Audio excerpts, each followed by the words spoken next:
Well, the situation of women within Cartier, I think it's much better than in any other company, maybe because of the sector in which we are operating compared to others.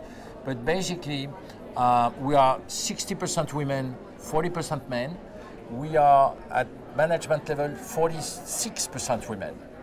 But on top of that, we have a lot of key positions within the company taken by women, such as CEOs, for example, CEOs of China is a woman, CEO of Taiwan, CEO of Korea, CEO of Germany, CEO of the fragrance business unit. So there are a lot of women now having top position within Cartier. And I think this is good because there's a real opening, there's a mindset. And the dream, the final dream, is to be more or less at 50-50 in the coming years. We are going that way quite quickly, in fact. And I think it's good for the company. We benefit from that because all these sensibilities between men and women are totally complementary. And I think that we are gaining a lot from that.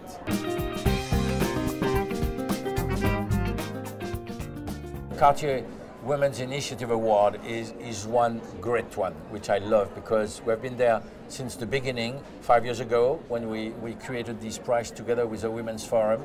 And today, I wouldn't say that the prize is mature, but at least it's on the way to become, because now we have about 1,300 candidates to compete for the final, which is today.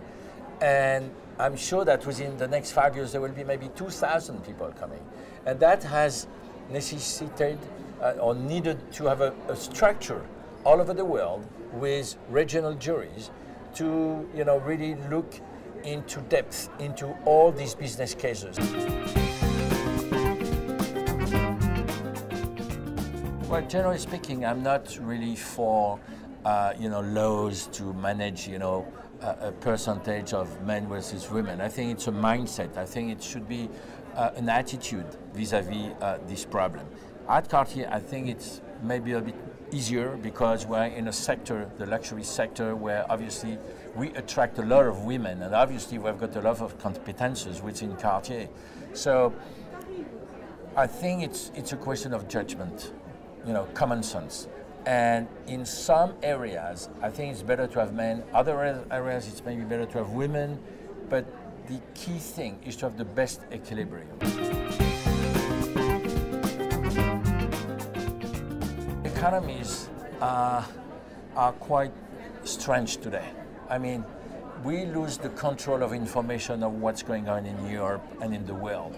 Or maybe sometimes the truth is hidden. So we are facing challenges which are above our control.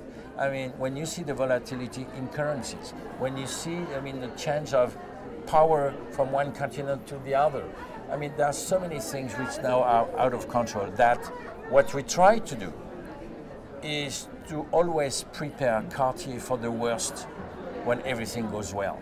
Because, the world is like this, tops and bottoms. So when you are at the tops, you should always be prepared to a bottom one day.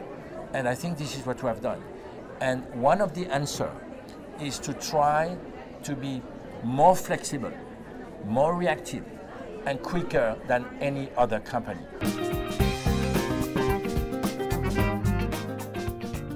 Digital is a revolution, and even the Maison, like the Maison Cartier, is part of it. Because you have to live with your times and in tune with your time.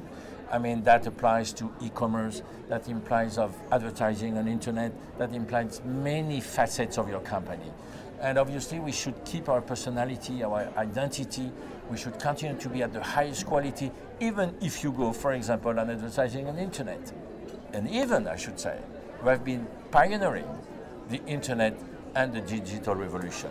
So Cartier is a very traditional company, but it's a very contemporary and modern company as well. And I think I like this balance, and I like this very complex alchemy.